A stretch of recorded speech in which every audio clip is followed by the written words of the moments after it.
Hey, good afternoon to you. 506 here, News Talk 105.9 WMAL, where we are making sense of the news. You can join us 888-630-9625, 888-630-WMAL.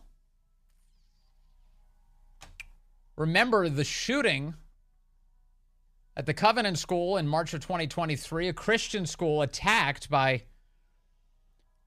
a woman who claimed to be a man by the name of Audrey Hale.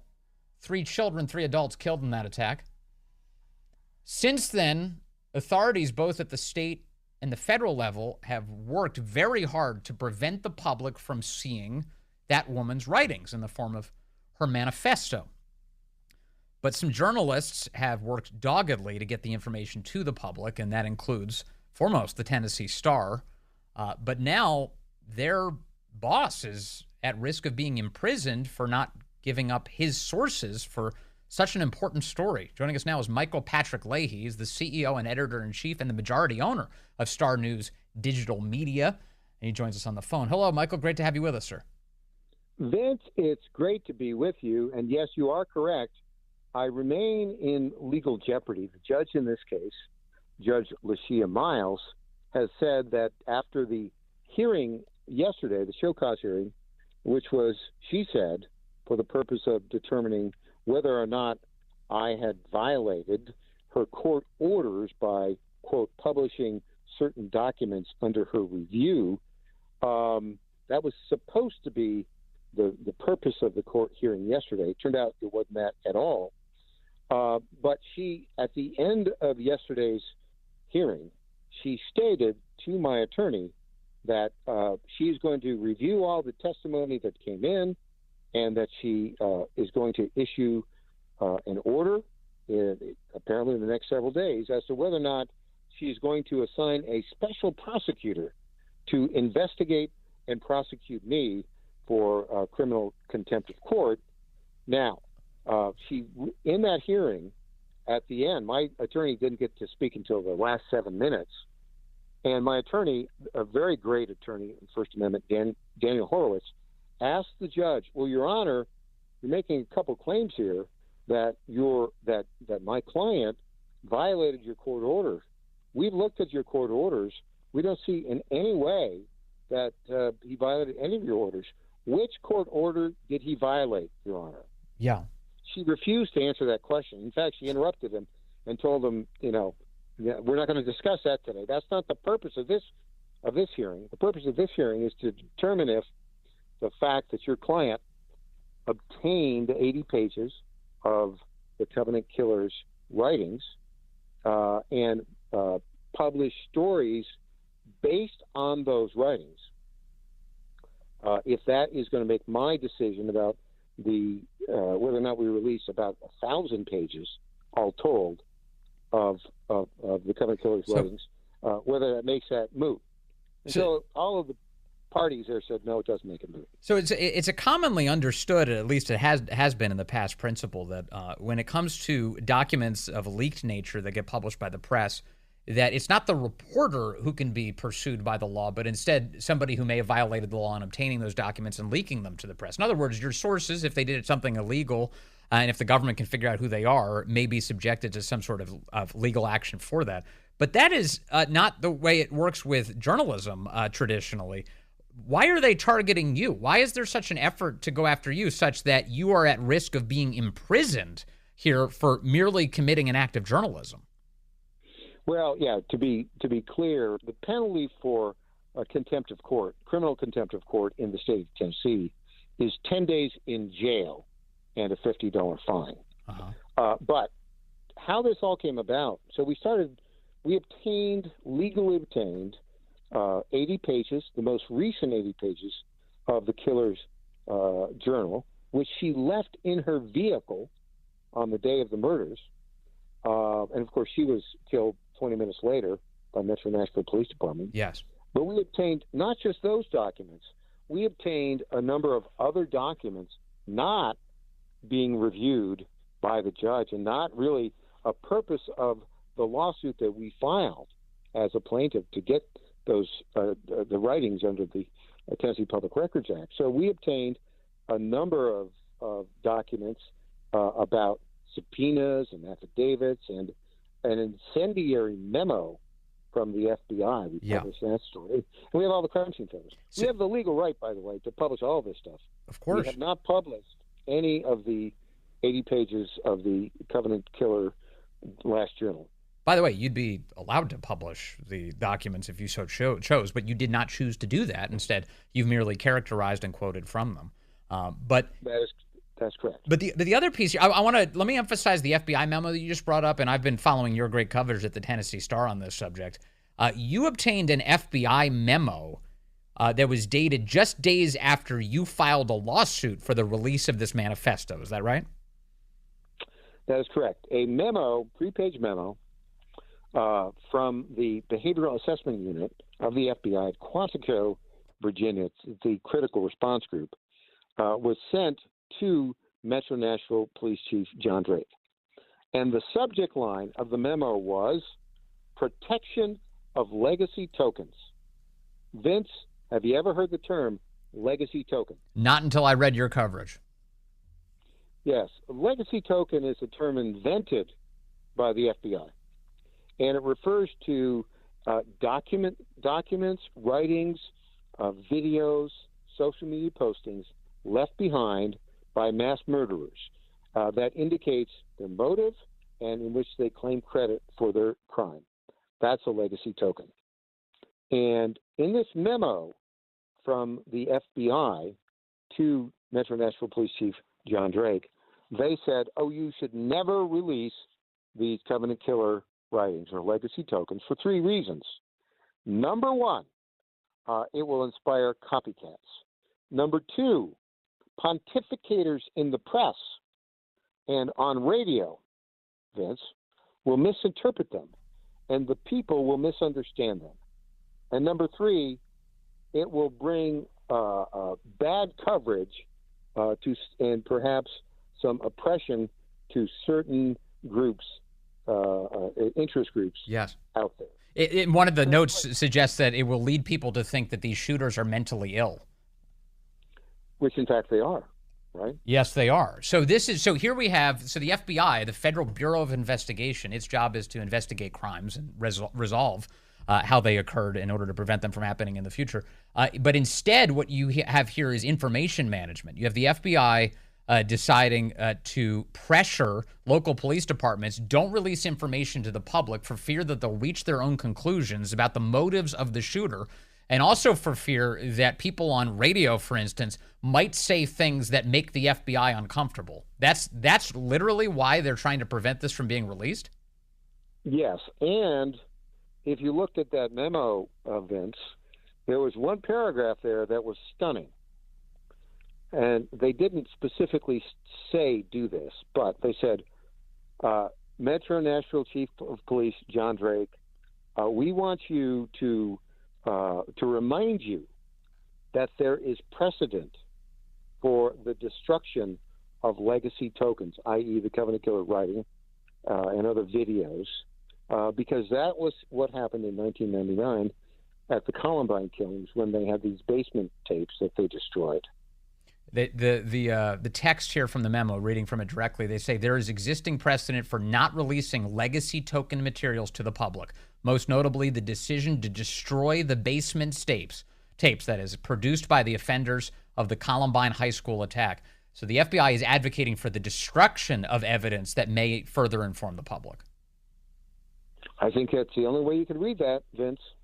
This is, I can't be clear enough on this. The Tennessee Star's coverage has been fantastic on this subject, and so many people have been looking for answers here.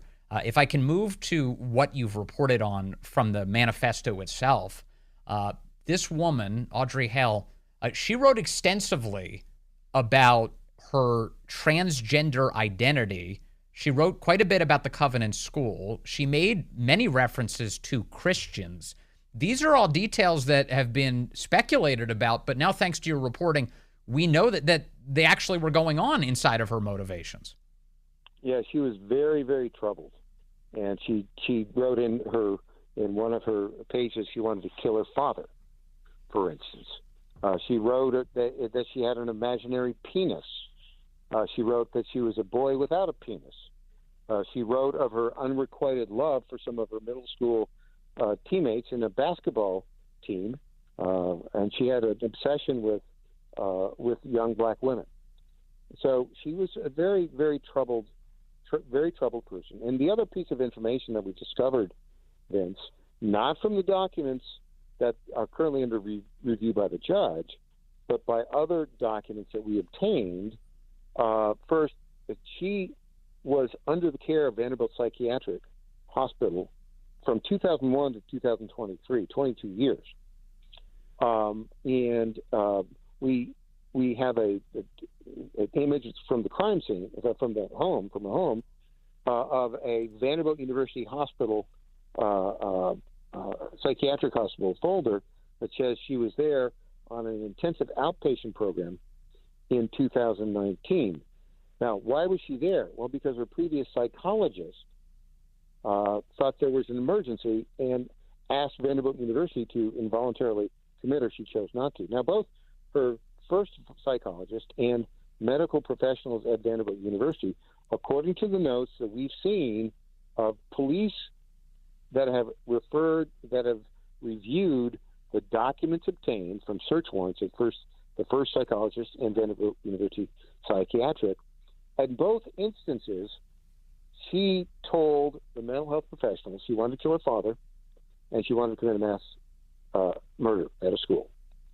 Neither the first psychologist nor any mental health professionals at Vanderbilt University Medical Center did what they were required to do by law, which is they have a duty to warn any potential victim. They didn't tell the father, and they didn't take any reasonable subsequent precautions, which they should have done, and they didn't, according to our evidence. Now, we'd asked Vanderbilt University Medical Center to comment on this like a dozen times in the past week and a half or so, and they just started clamming up. Now, I add one other thing. According to the law that requires a duty to warn, 33-3-206 in Tennessee Code annotated, as it existed at that time, there was no criminal penalty for mental health professionals or organizations that failed in the duty to warn. However, there was civil liability. But, Vince, the statute of limitations for that civil liability, 1 year. 1 year, which now puts us outside the window. Asterisk. When does the clock begin, Vince? Does it begin on March 27th, 2023, when the action took place? Or does it begin in June of 2023 when the public first learned of it, when we reported it? What's the answer? I don't know. Well, we are in June of 2024, so I think the time might be running out. We'll see. I misspoke. We published it in June of 2024. I misspoke. Oh, okay. I see. All right. Well, we just got it now and just published it. Got it. Yeah. And by the way, all of this information is practically brand new. So much of it published here in the beginning of June, and you're fighting it out in court just to maintain your First Amendment right to share this with the public. Michael Patrick Leahy, CEO, editor-in-chief over at Star News Digital Media, the Tennessee Star. Sir, thank you very much for your time today. Hey, thank you, Vince. To the phones we go. Rick is calling in from Manassas on line 1. Rick, good afternoon, sir. You're on the Vince Coglianese Show. Hey, Vince. How are you? I'm good, Rick. It's never a good subject, but I fought to get documents released on the two children or juveniles that shot my son at Columbine. Now, they committed suicide in the shooting. And even after they committed suicide, 3 or 4 hours after they shot my son and 11 other people, you couldn't get any data from the school system. And then they started hiding. I thought they were hiding tapes. And I thought they hid everything to go on with it, including the sheriff. And it was a goat rope out there that people use for learning experiences now on how to deal with mass shootings. And it was probably the first one to get televised live while it was going on. To make a long story short, between the mental health, the HIPAA laws, and trying to file motions when you're more worried about getting your son through rehab, it's overwhelming. And it was certainly I dealt with it. My son was in for 6 months in the hospital in rehab. My word. But no one is prepared to deal with the onslaught of medical decisions, surgeries, Freedom of Information Acts, the school system slow-rolled us. I was pretty disgusted with their behavior. And I could tell you, it hasn't changed. It's gotten worse. So when you hear about, first of all, Rick, I had no idea about this part of your life, and I'm so sorry that, of course, you had to go through that. Your son had to go through that. Can you tell us, is your son well these days? What is his status? He lives in California. He's paralyzed. He's paralyzed from the chest down. Lives in a wheelchair. He really never recovered, in my opinion, to be what you would consider, healthy and normal. Yeah. And I don't mean normal. I mean, I think there's some latent effects which have affected his entire life. Sure. We talk on the phone and see each other now and then, but he's kind of an activist and wants to do music. He felt like he got taken advantage of by Michael Moore in the movie Bowling for Columbine. I warned him against it. Of course, he's 18. He's going to do what he wants. Right. And now I believe he thinks he got used because Michael Moore is really a POS. I can tell you. That's one way to put it. So Rick, when you hear this, when you hear that the FBI is now advising local police departments, do what they did in Columbine, destroy the evidence of the shooter's motivations. What do you think? Makes me sick to my stomach. One thing I said 25 years ago was, if you don't learn from this about what causes juveniles who are taking psychotropic drugs for ADD or whatever they're taking, right? If you don't learn from your mistakes, it's going to get repeated over and over. And the fact that the FBI is participating in this, it's despicable. You can't learn from what went on to prevent in the future. Any kind of philosopher would tell you that. Yeah. So yeah, I'm the reason I called in is I'm sickened by it. The FBI is out of control, and it's led by this guy, Christopher Shea. I can't believe they're doing this. They should be thrown in jail for hiding evidence and obstruction of justice. It keeps on happening, doesn't it, Rick? Aren't getting justice. Yes, sir, it does. Yeah, they keep destroying. And so if you have something that the feds might find relevant and you start destroying it, well, good luck. They're coming after you. But if the people want information from the government and the government starts destroying it, well, that's just the way things work. You just be quiet now. Hey, Rick, thank you very much. Thank you for sharing that story with us. Man, I just can't even imagine going through that and then now seeing what they're doing and no lessons learned, huh? I would hope nobody ever goes through it again. Thank you, Rick. God bless you. All right, hold on. I've got more on the feds destroying evidence that's relevant to you.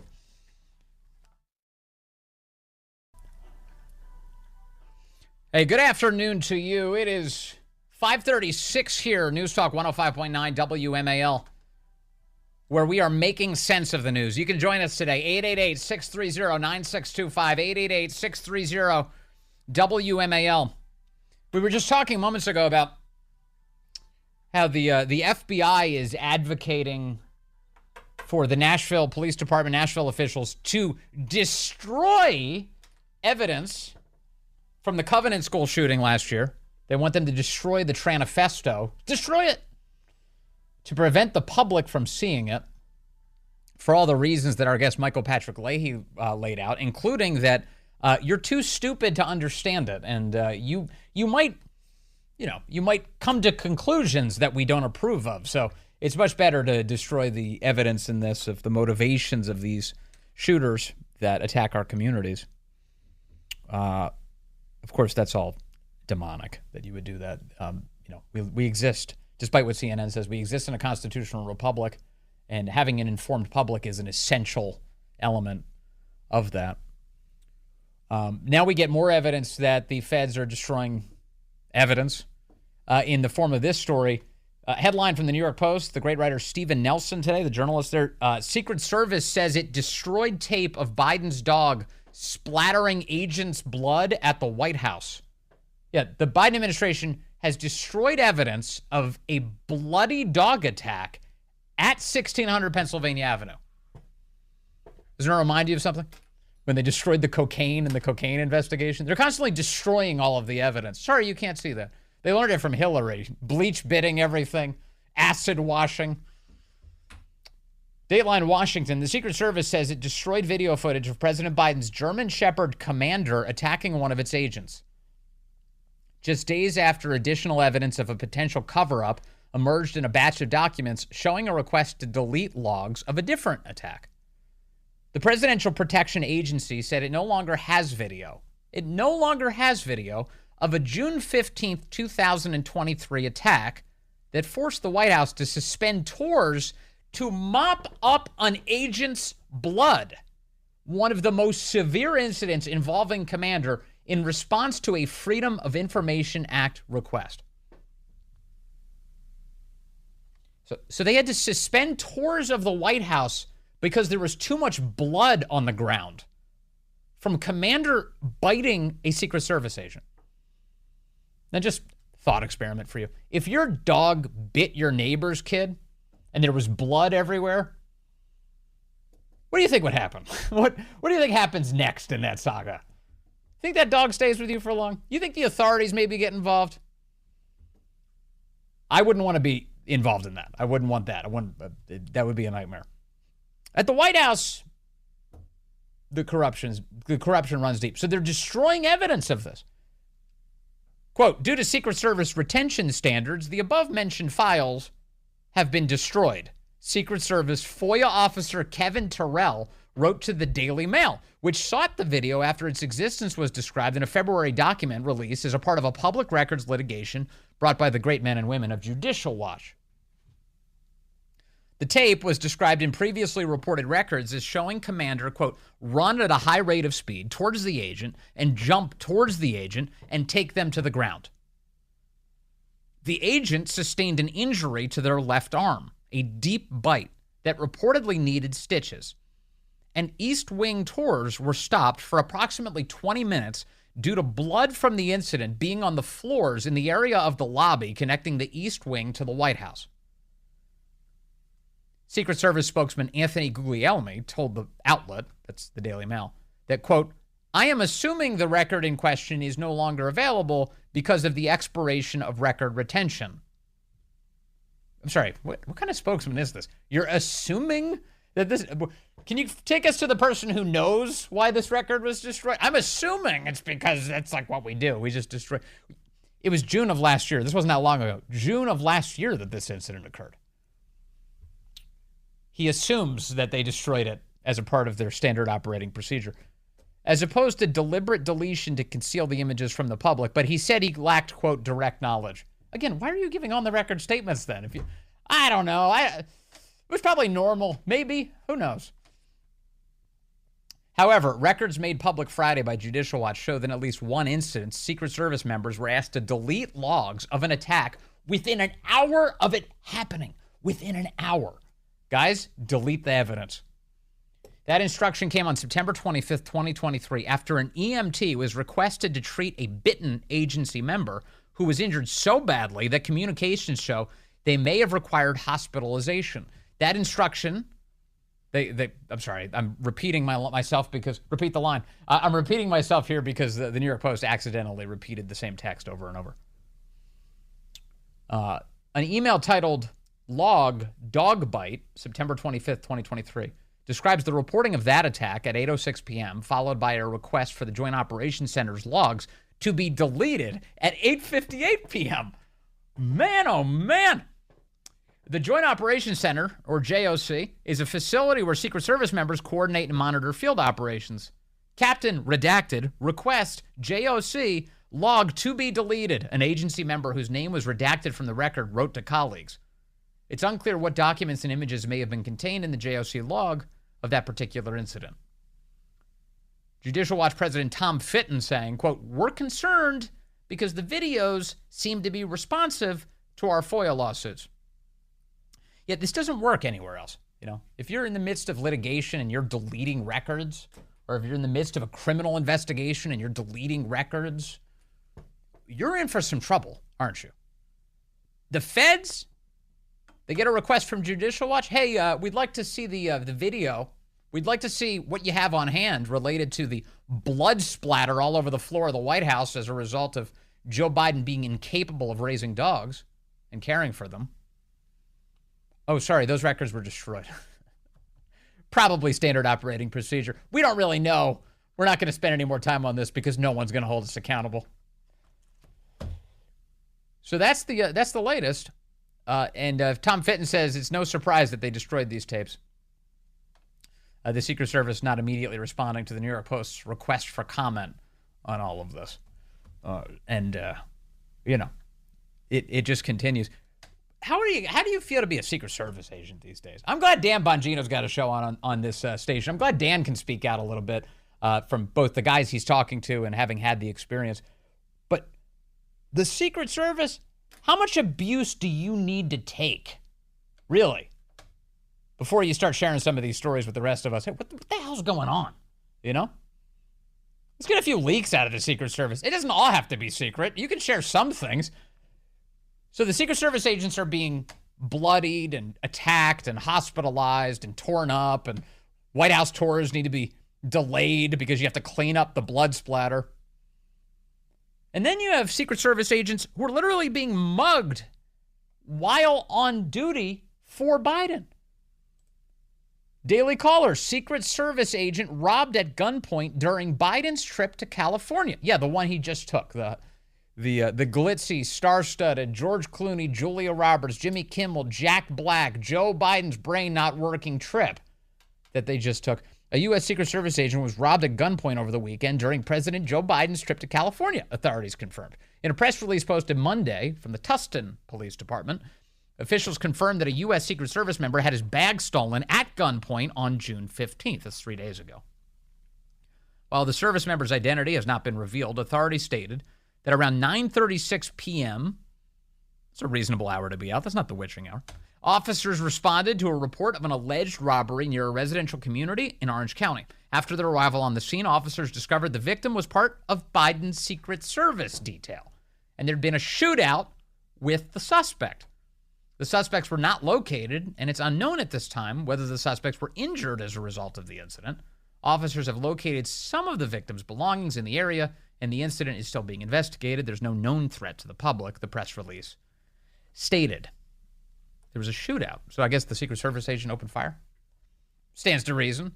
Can other residents of California open fire if they're mugged like this? Are they allowed to do that, or is that just federal law enforcement that can do that? Over the weekend, Biden was in L.A. for that fundraiser at the Peacock Theater. He returned to his hotel shortly before 9 p.m. Quote, a member of the U.S. Secret Service was the victim of an armed robbery in Tustin, Secret Service Director of Comms Anthony Coglianese told. Are you sure this time, Anthony? Are you sure, or is this just a hunch? He was attacked late Saturday when returning from a work assignment. The employee discharged their service weapon during the incident, but there you go. So the agent did fire. But unknown if the assailants were struck, we're thankful that the employee did not sustain any injuries. There was a suspect vehicle, 2004 to 2006 silver Infiniti FX35. The investigation's ongoing. Officials have asked for the public's help.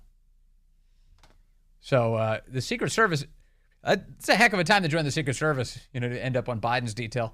You're being mugged, being attacked by the dogs. There are threats everywhere. You're in one of the most protected buildings on the planet, and the threats are inside the building, coming from the dogs. They're biting these guys. What a nightmare. What a complete nightmare. Also, you're not just protecting the president from outsiders. You're also protecting him from himself. There are risks on stage, the tripping, the walking, the straying, the wandering. You got to keep your head on a swivel for this guy.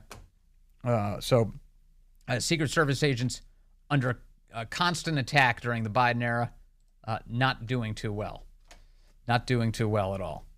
Let me see. I've got Michael calling in from Ann Arbor, Michigan, all the way from Michigan on line 5. Michael, good afternoon to you. Who's Michigan going to vote for this year, Michael? Well, I'm just up visiting my kids really from Florida, but my guess is that it's a toss-up between the Democrats and the Republicans. It's a very even-handed assessment. I do think Trump's got a big advantage there now, though. Listen, I'd love to believe you. I know who I'm voting for in Florida, and it's TJT. But at any rate, I wanted to bring up an observation. When Mumbles Biden wandered away from the group of leaders in France the other day, and you notice that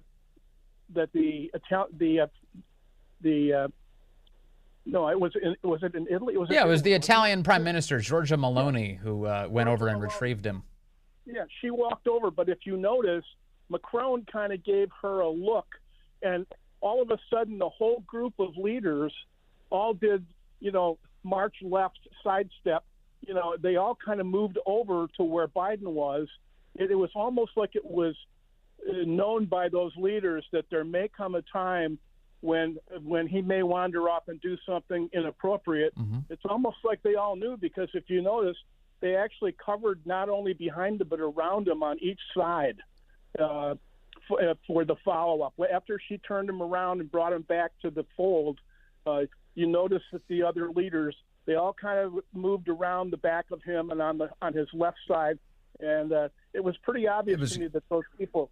They kind of formed a phalanx around him. Yeah, this is the White House strategy too, where they put all these staffers around him as they walk him to the helicopter. Now, this is not normally something you need for a president of the United States. In fact, you normally give him a wide berth. It's meant to be, the president does his own thing, walks to Marine One, and then of course the staff follows shortly thereafter. But that's not the case with Biden. In fact, they try and shield him from public view in order to limit the impression that he's impaired in some way. So yeah, you're right. Yeah, I noticed that too. I thought that was interesting. All the world leaders. And then did you see how slowly he put his sunglasses on right after they surrounded him?